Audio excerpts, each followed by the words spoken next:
Hi, I'm Hal Roberts. This is Bridge City News. Here's some of the top stories we've been following.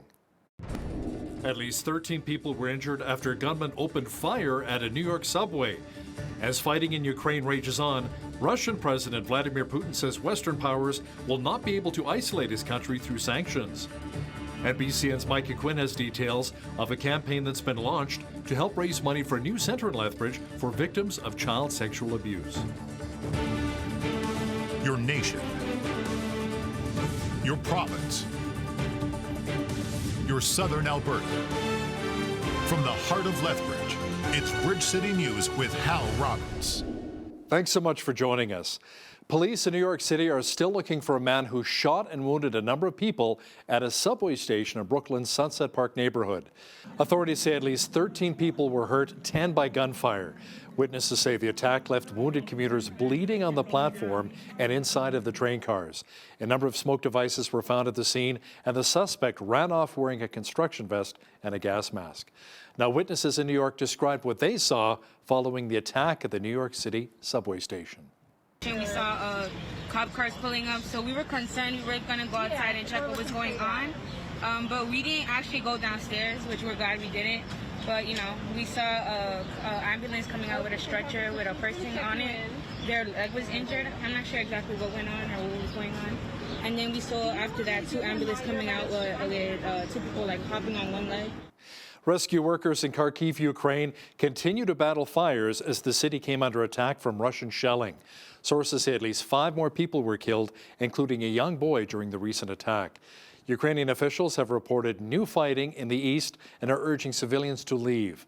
Reports from the Prosecutor General in Ukraine says his country has opened 5,600 war crimes cases. As for refugees, the exodus has now swollen to more than 4.5 million people. Russian President Vladimir Putin says his country has no intention of isolating itself and added that foreign powers, especially here in the West, will not succeed in isolating Russia during its war with Ukraine. Жестко изолировать в современном мире вообще невозможно никого, а уж такую огромную страну, как Россия, точно невозможно. Поэтому мы будем работать с теми нашими партнерами, которые хотят взаимодействовать. Russia's war with Ukraine has pushed up fertilizer and food prices, making supplies even more scarce. Farmers around the world say they're now starting to feel the pinch. A gente não sabe essa questão do conflito quando que encerra, para poder chegar essa matéria-prima dessa região da Rússia, da Bielorrússia. Então, da onde que o Brasil vai buscar mais fertilizantes, sabe? Então, tem que achar outros mercados, mas as coisas não acontecem tão facilmente, né? Zamani kwa hii shamba yangu nilikuwa natumia kama 20,000 kununua mbolea, lakini kwa wakati huu imekuwa over 100. Sasa naona hii kazi ya kulima itanishida. Afadhali sasa niache kulima nijaribu kazi ingine. Juu imekuwa ni hasara. The number of people facing food insecurity has increased over the last year, especially after the pandemic, to over 800 million people. So, you know, this comes at a bad time and just ends up exacerbating our food challenges globally. When it comes to humanitarian aid, it is apparently not reaching the people of Ukraine fast enough. That's according to George Kovalev, who's with the group Hatters Help Ukraine. George says with so many Ukrainians having a difficult time getting clean water and food, they're turning to looting. My friend has to learn, like she said, how to properly loot the store. There is no food. The cops opening the door in a store, and a swarm of people, the mob runs inside. She's like, well, it's not just we know how to loot. We should know how to loot properly. Some people take perishable items. They run towards some preserves that last for a while and stuff. Well, now the situation get a little better because the Russian troops who arrived down there start delivering them humanitarian packages. But if you can picture 2,000 people standing in a line to receive those rations. Make sure you catch the full interview with George Kovalev from Hatters Help Ukraine and BCN's Jeanette Rocher coming up in the second half of our program. Well, we chatted with political reporter Brian Lilly about some of the aid Canada has actually sent Ukraine. Brian says Ottawa has sent quite a bit and more is forthcoming. The federal government agreed to send another $100 million in humanitarian aid. That was announced at a conference in Warsaw, Poland last week. That'd bring the total humanitarian aid from Canada up to, I believe, $245 billion. But there was also $500 million in the budget for military aid to Ukraine. We don't have a lot more to give. There are some surplus items that we could give that the Defense Department is dragging its feet on. Ottawa bureaucracy not moving as fast as it could, things like the Harpoon missile systems, but they have agreed $500 million. So we're going to be doing things like buying armored vehicles to send to Ukraine.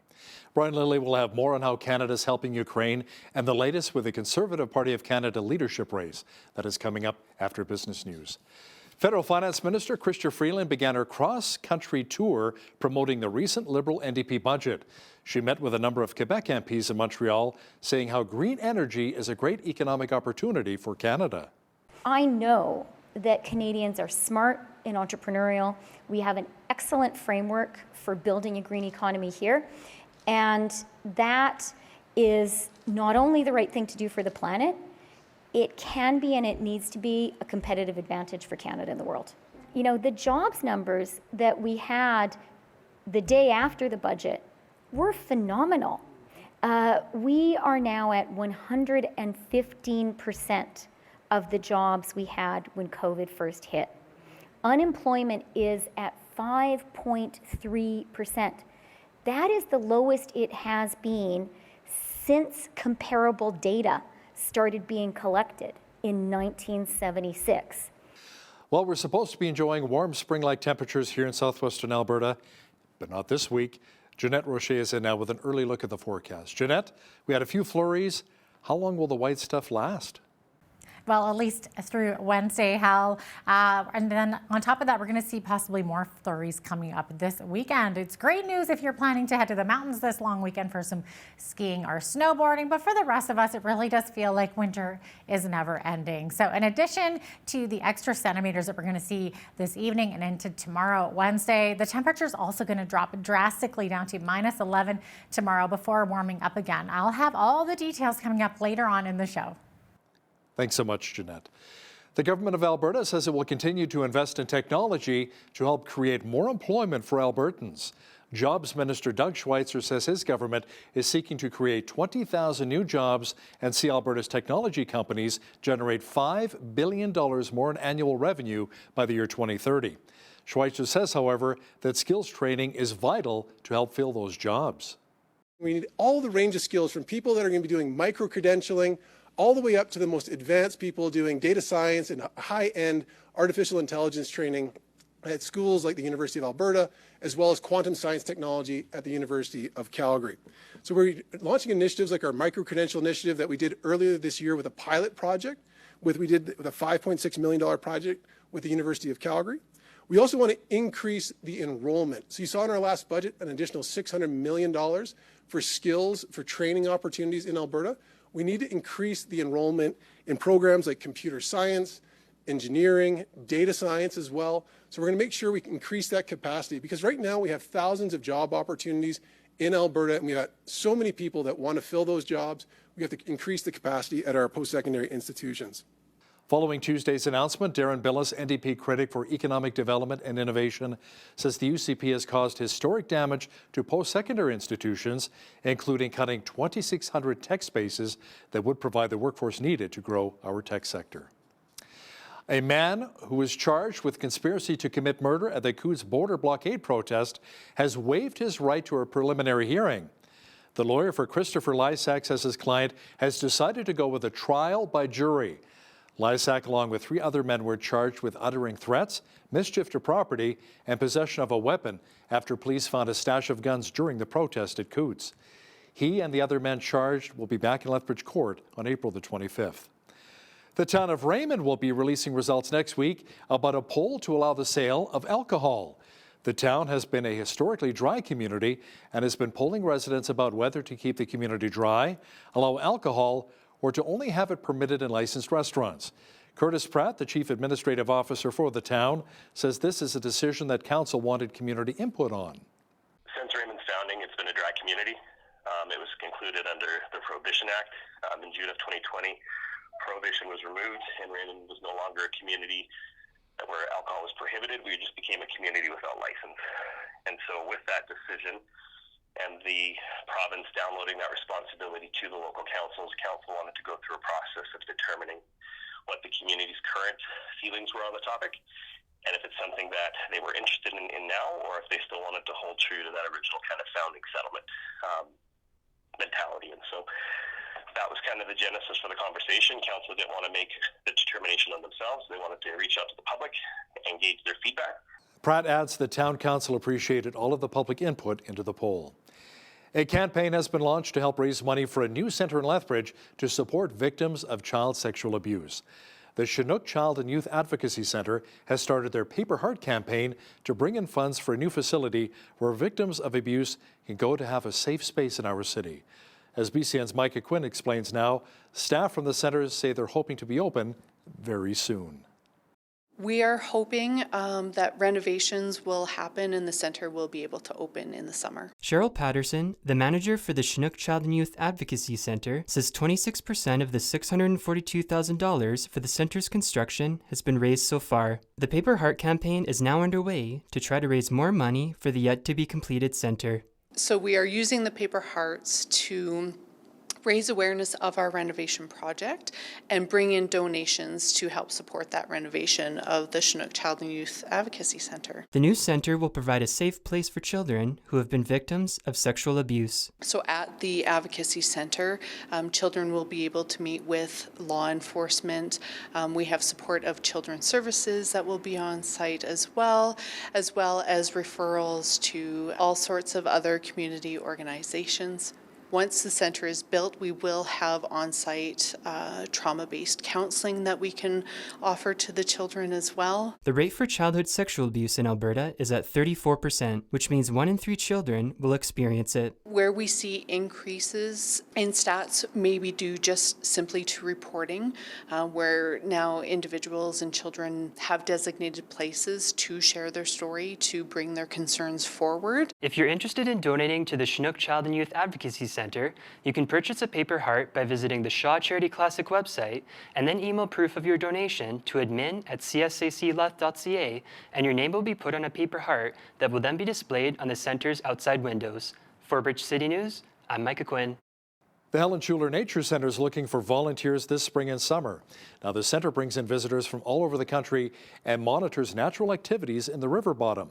Curtis Goodman, the Resource Development Coordinator, says volunteers are crucial for the success of the Nature Center.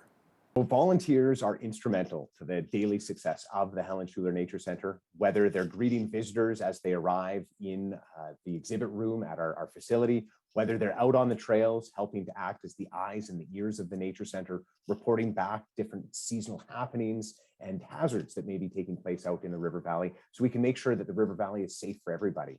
We have so many different volunteers helping out in so many different ways. We have one team that helps out in an ongoing fashion and another team that helps out with much more project-based work. Those would be coulee cleanup volunteers, shoreline cleanup volunteers, and invasive weed pull volunteers. So there's so many ways to get involved, whether you're looking for a 1-hour volunteer stint or whether you're looking for an ongoing monthly opportunity. A total of 400 runners made their way to Coaldale Christian School on April the 9th for the 5K Coaldale Family Fun Run. The event combined an in-person run at school along with virtual run with 100 participants. Around $28,000 was raised from the event. $2 of every entry will go to the to Raywell Christian Ministries here in Coaldale, serving people with disabilities and helping them to flourish. The rest of the monies go to community enhancement projects. This year, it's dedicated to converting an old tennis court into a new outdoor hockey rink / basketball area with a walking path and some nice landscaping. Just a great place for kids and adults to get outside and to play and to have fun. The run's oldest participant was 76 years old and the youngest was just 3. A Lethbridge singer has been named Alberta's #1 rising country music star, winning the Project Wild Singing Contest. Now, along with taking top spot, Shayla Miller also won $100,000, money she'll be putting towards building her country music career. Miller explains what the money will be used for and says it feels great to be respected by so many here in our province. For a record, like I have it's mostly already written, and then we're going to go into the studio in September and I'll just be able to make like music videos and just do certain things that I've had to do maybe like on a budget before. Now I'll be able to kind of do it in a bigger way. I really believe in our community in Lethbridge, and I've been putting a lot of my energy into it for many, many years. So I've been respected in the community for a long time, but it does feel cool to have like, it just grew like quite a bit. So it does feel really nice. The contest, Project Wild, was a collaborative effort of 2 country music radio stations, one here in Lethbridge and the other in Calgary.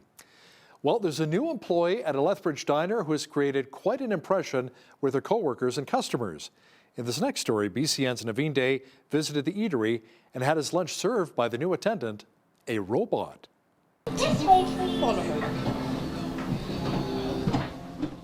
It is only her second day on the job at El Greco Cuisine, and already she's a hit. Her name is Bella, and she is a robot server. Manager of the diner, Fanny Stupa, says the restaurant was struggling with hiring and keeping reliable staff, so they went with a futuristic solution. I had staff, they stay, but they couldn't stay because they have to study or whatever. But the last year, we put advertisement like people to come to work, they don't show up, or they show up for one shift, they don't come back. I'm sure that's everywhere. Your hands are warm now. Stupa says that humans still take the orders and interact with the customers, but then Bella comes in for help. The food is loaded onto her trays and brought out to the tables. She also returns to pick up the dirty dishes. This helps protect the human servers against common injuries that are associated with the food service industry. So far, the response to Bella has been positive. Seriously? I am shocked. I would never think that would be so smooth, and like it got to the table, stopped, and didn't even jolt or anything. It was pretty cool. Yeah, really liked her. When I first saw it, when we were sitting here and it served somebody else, I thought it was pretty fun.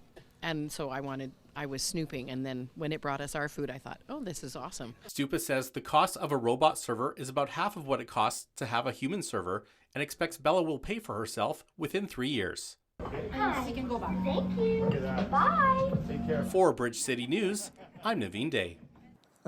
That is so cute. Good job, Bella. I wonder if Bella delivers. If she does, she may need some winter tires. We had a bit more snow in our city, and that trend will continue for the short term. A full look at the weather forecast, including details of when things will be warming up, is coming up shortly.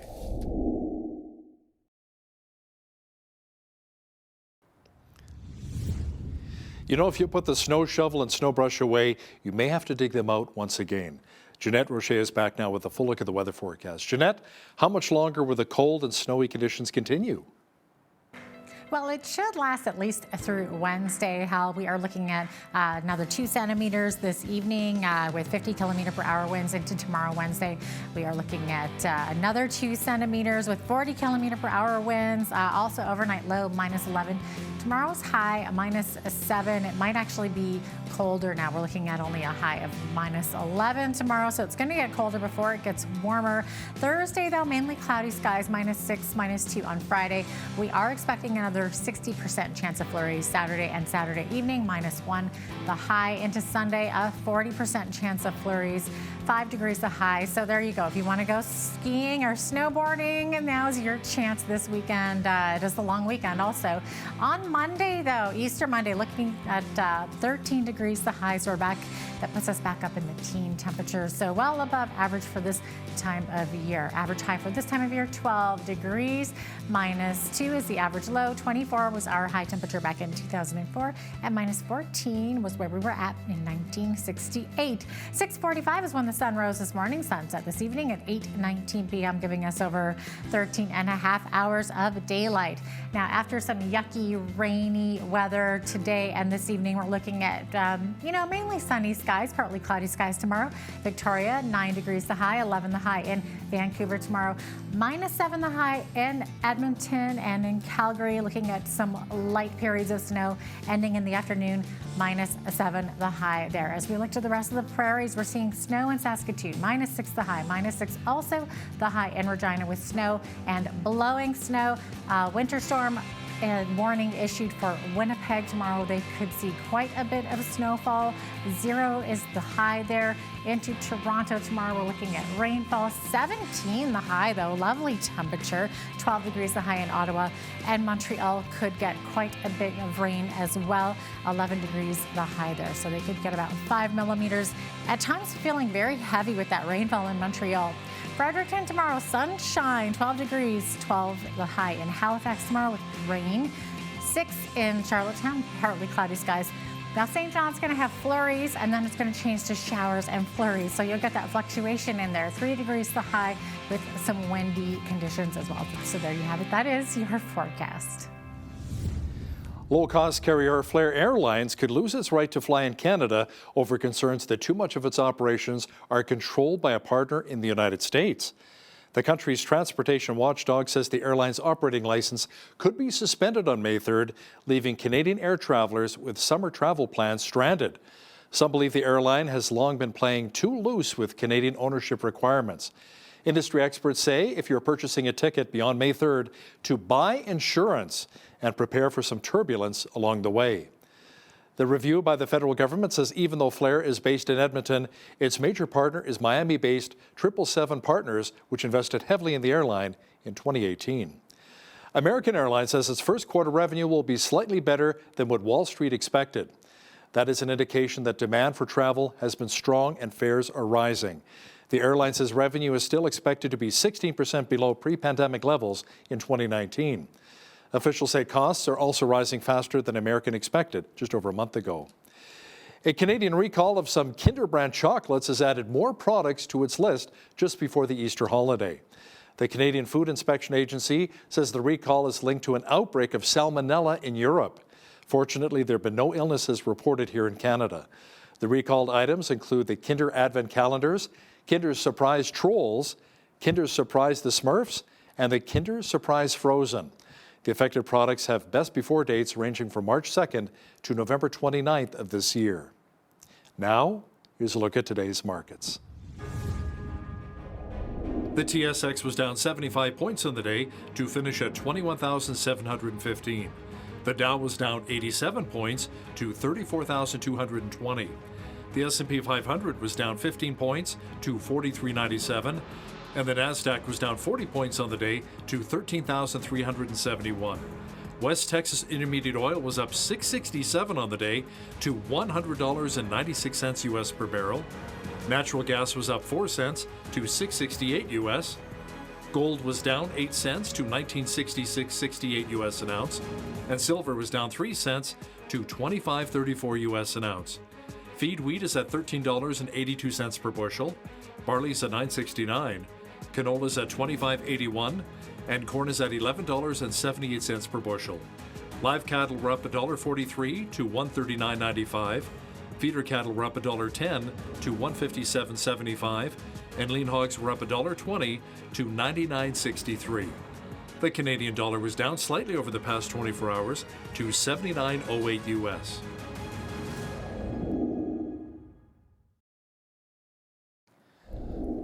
Recapping one of our top stories, police in New York City are still looking for a man who shot and wounded a number of people at a subway station in Brooklyn's Sunset Park neighborhood.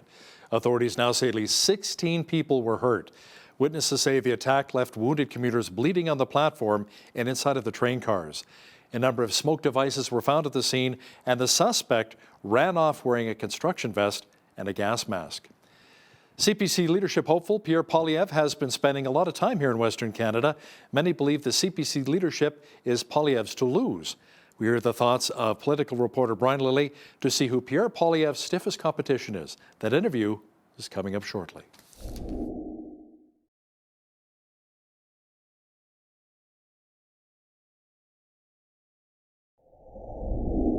Inflation seems to be on the minds of many Canadians these days, especially with the cost of food, fuel, and rent going through the roof. Family budgets are constantly being stretched. Toronto Sun columnist Brian Lilly joins us now to talk about the cost of living, how it continues to climb. Brian, the United States saw a huge 8.7% inflation number today. Here in Canada, we were around 5.5 points. Should we expect a similar number here in Canada, over 8%? We don't get our inflation numbers until a week tomorrow. So April 20th is when Stats Canada releases our consumer price index. Now, will it be 8%? I certainly hope not. We have been warned by various economists doing projections that it would be well over 6% in the month of March, which is what they'll be announcing next week, and that we could see it rise over the next couple of months. A couple of the bank predictions that I've been looking at said over the quarter, 5.9%. So that would be up from what we had last month. We had 5.7. The Americans, 3 points above us. I mean, that's staggering. It's going to go up. But here's what's going to happen between now and when the inflation number comes out. Won't be registered in the inflation number, Hal, but it will drive up costs for an awful lot of Canadians. The Bank of Canada is going to hike its interest rates to try and deal with inflation, try and curb consumer spending, try and curb the borrowing that's happening all over the country. They're going to raise by at least 50 basis points is the projection tomorrow on Wednesday. And then we could see regular rate hikes of as much as 50 basis points. So that starts adding up to your mortgage if you're on a variable rate. It adds up on your line of credit, on some credit cards, on what it will cost if you go to get a car loan, or if you look for a new mortgage. All of these things are going to go up, and that will add to inflation over the coming months, but it won't be reflected in next week's numbers. Now, a large portion of the recently released federal budget was to address issues like the cost of living, Brian. But despite the feds hyping daycare and housing programs, you say there's not much help available in this budget. Look, if you're a family with a couple of young kids in daycare or about to enter daycare, then yeah, the National Daycare Program is great for you. It will reduce costs.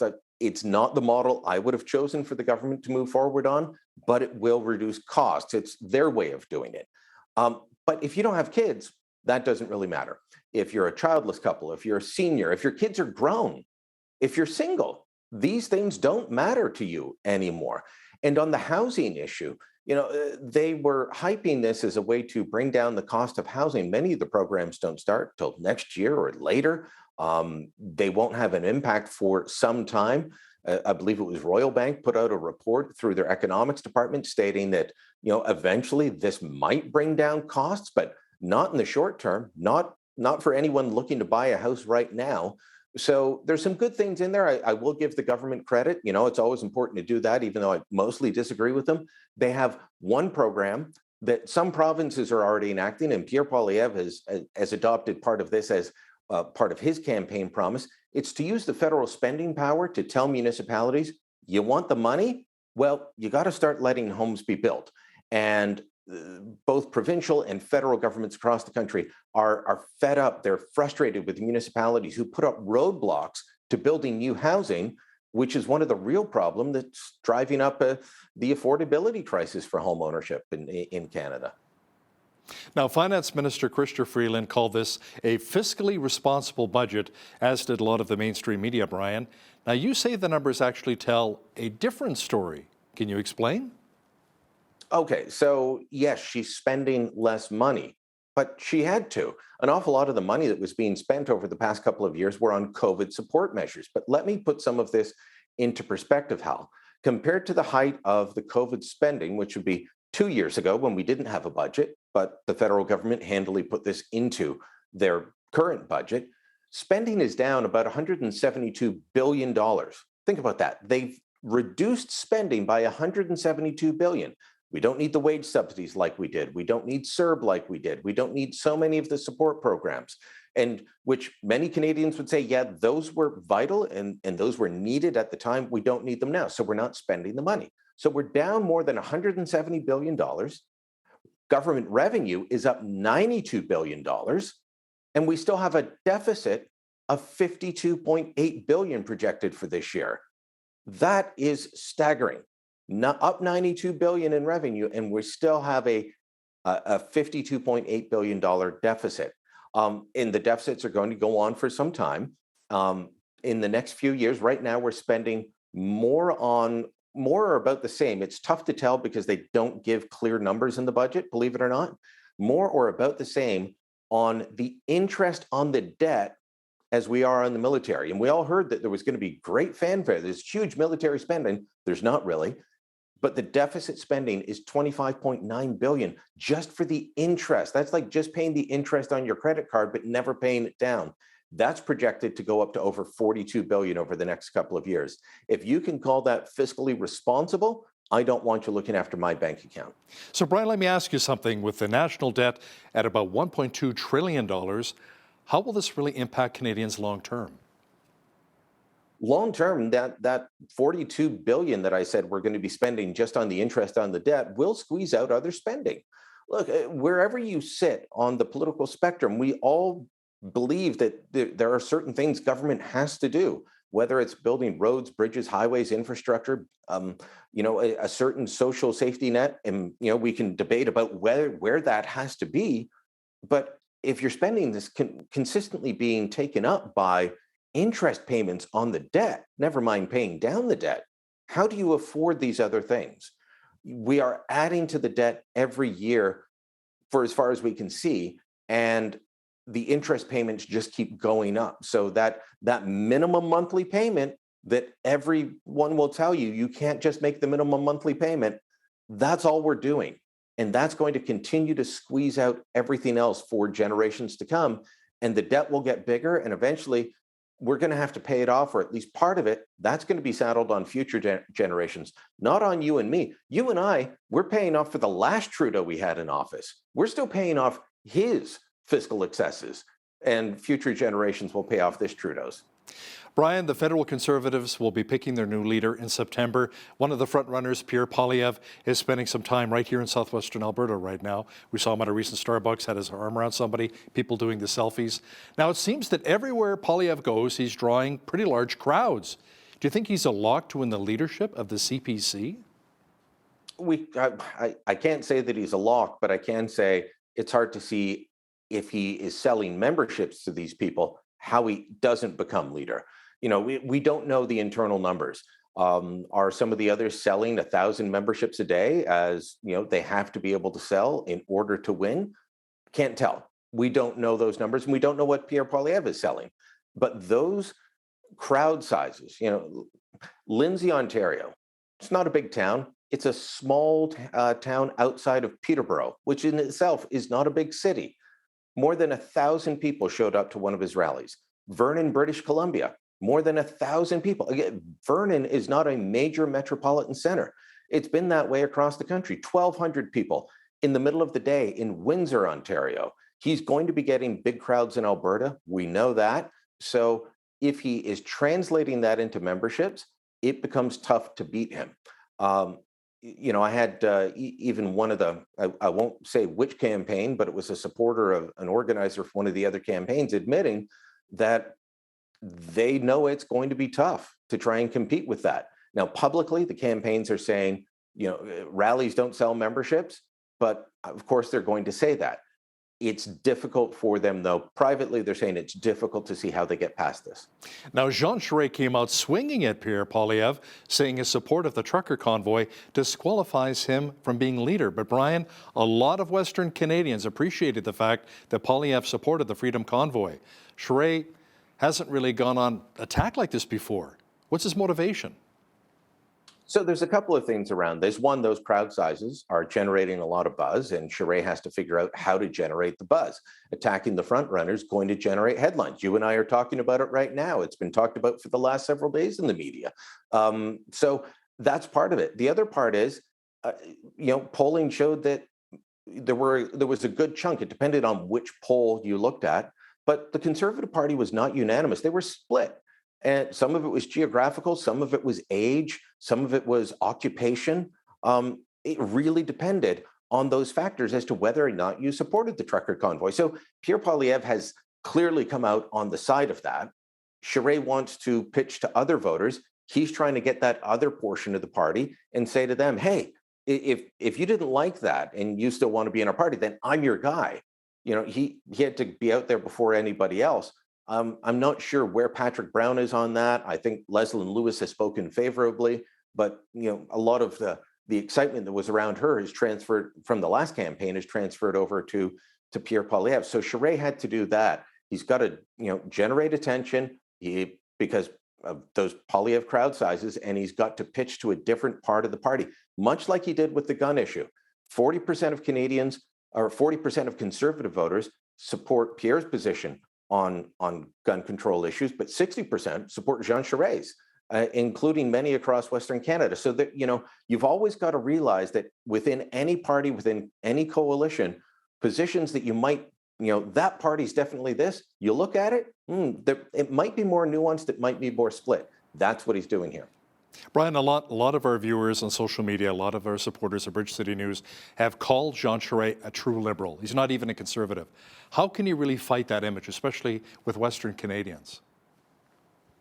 Well, it's going to be tough because he was leader of the Quebec Liberal Party. Now, in fairness to Charest, there was no Quebec Conservative Party at the time. Eric Duhaime, an old friend of mine, has resurrected that party and brought it back.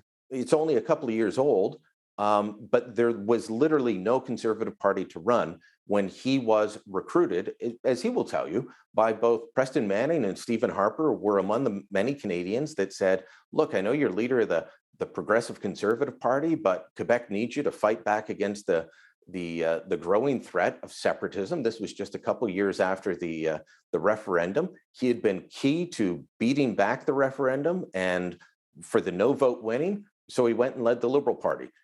Does Charest have a mixed economic record? Absolutely. He hiked the GST, or the provincial sales tax, by 2 points after Stephen Harper dropped it by 2 points. That's something that Jean Charest was talking to me about when he was opposition leader. He said, the provinces need more money. We don't want them to give us the money. We want them to clear out the tax room for us so we can raise our own taxes. So that didn't surprise me. But he did hike student fees. He did balance budgets. It's up and down for him on that. But for a lot of people, they just won't get that the difference that back then you were either a Quebec Liberal or a Quebec separatist. If you were for Canada staying together, you were in the Liberal Party. It's why Tom Mulcair, the NDP leader, served in Parliament, Quebec's Parliament with him. Now, Patrick Brown has been going across the country with a little less fanfare than Pierre Poilievre, Brian. Now, this week he promised that the Tamil Tigers will be removed from the list of banned terrorist organizations. Why is he focusing on that and not eliminating the carbon tax and putting forth a plan to tackle inflation? I've been trying to get an interview with Patrick Brown, and for some reason, he and his team are avoiding me, which is strange because I would ask him about the carbon tax. He's been supportive of it before. He shocked the Ontario PC party when, after campaigning against the carbon tax, announced that he would bring one in if he was elected premier. And at that point, he was on his road to becoming premier. So, he hasn't really answered that as far as I've seen, but he is. A big part of his strategy for winning is attracting votes from diverse immigrant and ethnic communities across the country. And there's a large Tamil population in certain pockets of Canada, including parts of Toronto, including other major metropolitan centers, and they don't see the Tamil Tigers as a terrorist organization. Now, Canada has for a long time. I remember before that, politicians would get in trouble because they would go to events with Tamil Tigers, just like they would with other groups that ended up being banned because they were seeking support from those ethnic communities. That will get you in trouble. I don't love the idea that Patrick Brown is doing this. Have the Tamil Tigers reformed in the last 15 years or so since they've been added to the list? I don't know. I know Sri Lanka is a much different place. We'll take a look at it. But this is just part of Patrick Brown's strategy of trying to win by bringing in new people, new Canadians to the party and making promises that matter to them, even if they don't matter to the rest of the country, the rest of the population. Brian, the war between Ukraine and Russia continues. Ottawa made a list of more sanctions against a number of individuals and Russian companies. How about sending more military aid? What have you heard so far? So there's two things that are going to happen. One, the federal government agreed to send another $100 million in humanitarian aid.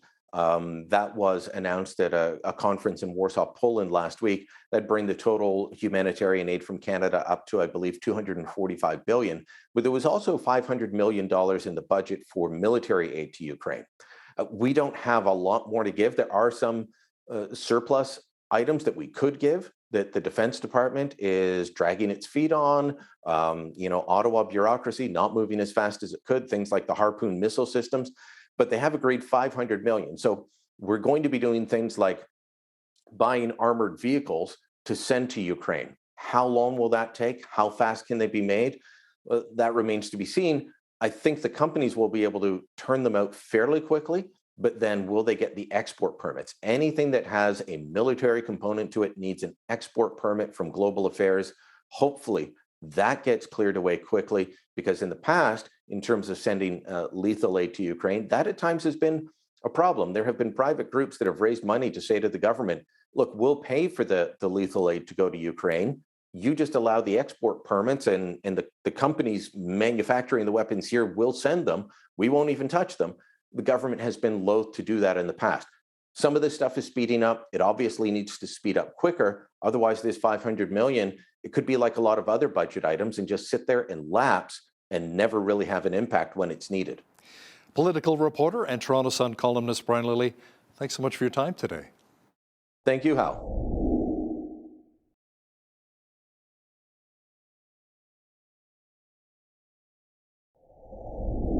Well, the situation in Ukraine has been dire, and there have been conflicting reports, a lot of them. Fortunately, due to social media and the internet, families in Ukraine are able to share what they're seeing with their friends and families around the world. Today, we're bringing you a Medicine Hat connection, much like here in Lethbridge, Project Sunflower. There's a group of hatters helping friends and families stuck in drastic and dire situations in their hometowns. So joining me today from Medicine Hat, Alberta, is George Kovalev. George, thank you so much for joining us today and sharing your story, and nice to meet you, by the way. Thank you very much. I'm very much excited to talk to you guys today. Excellent. So George, you and a few other friends in Medicine Hat have started a group called Hatters Helping Ukraine. So maybe give us an idea of what your group is doing. Well, we are in a process to bring some of the people from Ukraine down to Medicine Hat. We're planning to expand it big to get them settled, to provide them with the proper support. Personally, me dealing with their visa support so we can deliver them here. I provide the logistics. There is another person. Her name is Christie. She's well known in the city for volunteering activities and stuff. So she can provide us with the forces I don't have. So me and her, we're like yin and yang. I know one side of it. I don't know nothing about fundraising and charities. She knows all of it, but she doesn't know anything about immigration. So it's pretty much started like one-man army. I was myself and called about her terrible situation when she lost all her possessions, like the house was burned down, her business was burned down. She's a good friend of mine. She's a godfather to one of my kids. So she asked for help. I said, well, we can buy you a ticket. We can provide you with the paperwork. We can bring you to our place. We have a guest bedroom. You're fine. Then she said, there is another family with me that needs to be helped too. I said, well, we can squeeze two. Then another person came back to me, and the other person, and the other person. It trickled down to about a dozen families in my possession in different stages of immigration. So I had to learn how to do the paperwork for immigration. I have to do the whole process for them. So two people already have their visas. Two families, sorry. I don't say it right. I'm talking about families. In the family matter, like 12 families are in different stages. 2 of them already done, 10 more are coming. Ideally, the way I envision that is with the community support, with proper fundraising, with the volunteering support. We're trying to achieve them a safe transfer to Canada and good settlement services. Say there are 2-way scenario. One is a good way scenario. Another one is a best way scenario. The good scenario for me is if we work around the local community, say somebody would go and help, they can be settled in somebody else's places for a bit, and then we'll try to bring them back to their feet. The best scenario, if we have lots of support, which I'm expecting now after I had a meeting with the Community Foundation Medicine Hat, with the different church groups, with the different people out there, that we will make it a little bigger than that. So we can not just bring people in, we'll provide them with the housing. We're in contact with MLA and MP.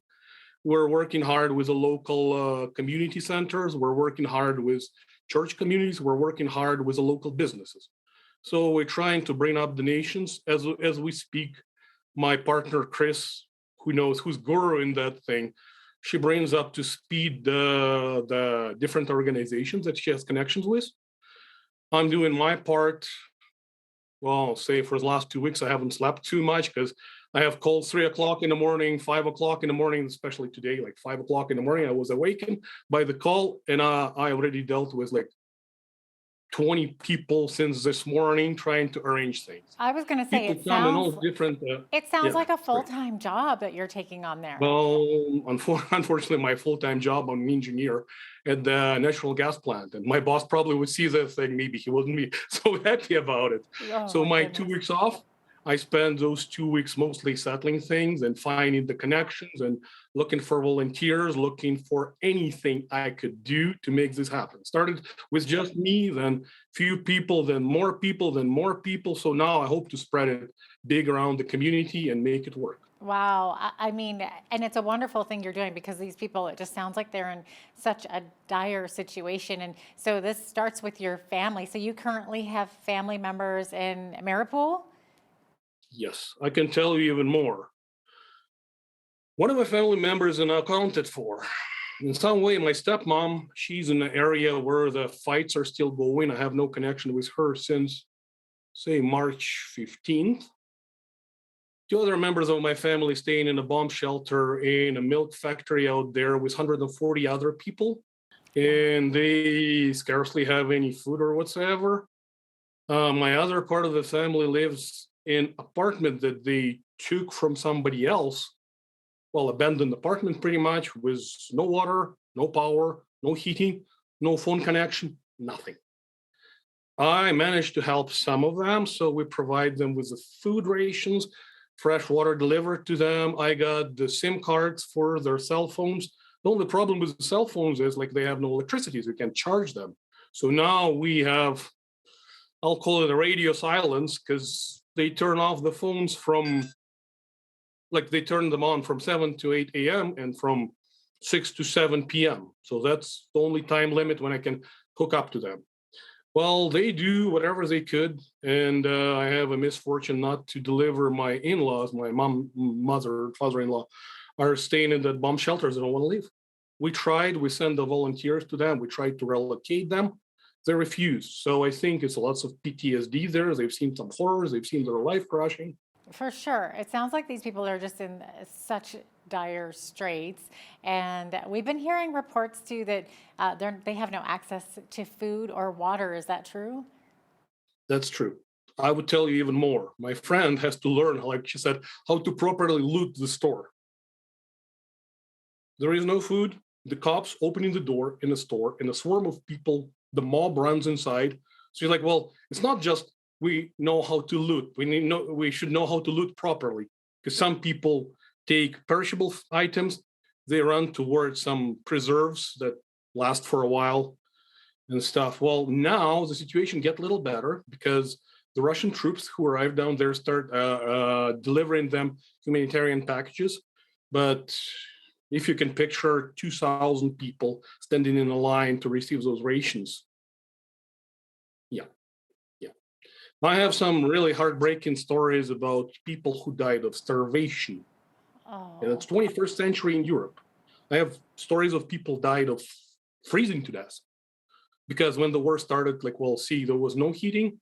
It started with the power. Like, well, those high voltage lines went down, and then the whole city lost the power. Losing the power, they lost the pump that pump out the water in a city system. So no water with it. Then in 2 or 3 days, gas supply stopped as well. In a few days, heating stopped as well. And the phone services, like, well, at first, like people who couldn't charge their phones, the phones died. And then the base stations that provide cellular network, they lasted a little longer on the batteries, but then they died too. So they end up with nothing. Stores, like cards are not accepted. Like even for cash, you can literally buy anything. They rely on humanitarian aid. And at the time when I was expecting the Canadian government would step in and provide them with food, shelter, tents, blankets, whatever, we send the guns and we send the money to equip the troops. For me, it was like I was really frustrated with that. So that's why I started my little battle. Okay. So you're saying that we're talking about the $11 million, I guess, that has been given. Well, that's from Alberta government. Well, out of the $11 million, $5 million went straight to Ukrainian army, not to the humanitarian relief. So you're saying those funds are actually being used, they're actually going to the military instead of to the people of Ukraine. Yeah, I understand that when people are in distress, people are dying of starvation, people lack of basic services, supposed to be taken care of first. And then whenever you have, and if you're willing to, you can give it to the army or the government or whatever. There's so many conflicting reports. Have your family members been telling you things that we are not hearing about in the mainstream Canadian news? I don't know how that would on? fit into your, I don't know how that would fit in the whole agenda, but say that's a story of my in-laws. My brother and sister-in-law lived in a high-rise building on the outskirts of Mariupol. And Mariupol, in some way, they're very similar to Saskatchewan, like huge plains you can see for miles. So when the Russians came close to the city, Ukrainian military came into their high-rise building. So Mariupol has lots of high-rise buildings you've probably seen on TV reports before. They occupied the top floors. They kicked the people out of there because they need snipers to be on the roof. They need artillery spotters out there. They need people with anti-tank missiles up above in a residential area where people were not properly evacuated. So I talked to some Canadian militaries. They're saying, well, okay, let's look at this scenario for Canada. First thing, we evacuate people, then we dig the trenches around the city, and we never occupy the civilian buildings. So they violated this thing right from the get-go. So the snipers and anti-tank missile guys, they waited till Russians would come close enough and they start shooting them. Of course, Russians start shooting back, which created lots of damage to the house. I can provide you with a picture of this house. It's been burnt out for half. And then the residents start fleeing downstairs. So they went to the basement and hid there. And then Ukrainian troops were still occupying the building for quite a while. Well, the building starts falling apart and they flee. Never take care of those residents. Their front door was blocked by the bricks that landed on top of it. So they couldn't even dig themselves out. So they were trapped. My brother-in-law picked the sledgehammer and broke the part of the wall to get out. So they were crawling out of the hole. Well, for once, Russians start coming in, and the people who stayed in the basement, they hear lots of noise. They said, well, what's going on? They went upstairs, and everybody got frustrated because Russians were breaking the doors, but they said, we have to check if there are any Ukrainians left there. So the residents started giving them the keys to open the doors. They searched the building. It was all good. At that time, Ukrainian artillery started shooting in this area because they knew that Russians are there. But then they were well aware that civilians were not evacuated properly. So the building has extensive damage. It's inhabitable now. There are some cracks in the walls, and the building could collapse any moment. So all the residents has to leave the building. That's one little story of one particular building, one particular I just want to clarify something with you here, George. So you're saying when the Russians approached that building, they were looking for Ukrainian military, and the Ukrainian civilians gave them the keys to search the building? Yeah. So the Russians weren't doing anything to the Ukrainian civilians. They were just looking for the soldiers, the military? Whatever I've heard from them, yes, that was not the case. They were looking for Ukrainian military who holed up in those apartments. Yeah. I mean, we're hearing stories of Ukrainians shooting and hurting other Ukrainians. What's going on with that? Absolutely. I can confirm that. I had a few witnesses who told me about that. So what's going on with that? Who's hurting who? Is it the military hurting civilians? Or is it, well, are they hating? Well, one of the recent developments around Kiev was it was one group of, they called them a territorial defense battalions. One group of armed men going on one side of the street. They see another group of armed men on the other side of the street. Each one of them thinks it's an enemy. They attack each other, 14 dead on one end and 6 dead on the other end. So those people are pretty much civilians with the guns. We have no military training. no knowledge of tactics or whatever. I'm a former officer. I had military training, so I know how to run the platoon, how to run the company. Those people has no training. They just have the gun in their hands and they learn how to shoot with it. So it was lots of chaos created by Ukrainians shooting the other Ukrainians. Okay, what's behind the armbands? I've been hearing that there's different colored armbands to represent whose side you are on. Is there any Well, truth if to you that? look at if you look at some Ukrainian media, most of the time you see Ukrainian military wearing the blue bands. It's one of the colors of their national flag, blue and yellow. So most of them, they put the blue bands to recognize themselves during the battle, because it's kind of hard to recognize. Everybody's wearing military fatigues. You don't know who's who. So for them, it's a symbol that recognizes their own. Some Russians, I would say all of them, wear the white bands. And then when this tragedy in Bucha happened, the conflicting stories are telling that some of the civilians who live in that city put the white bands to be recognizable by Russians, so they're not an enemy.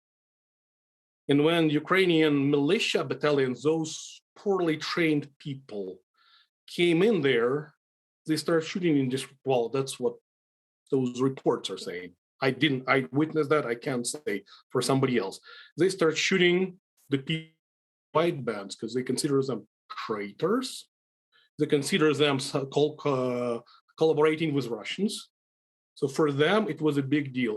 Lastly, how can people connect and help your group, Hatters for Ukraine? The best way would be if Instagram and probably Facebook in the future, or email address. So that's a way we could be addressed to. Okay. So Chris is taking care of that.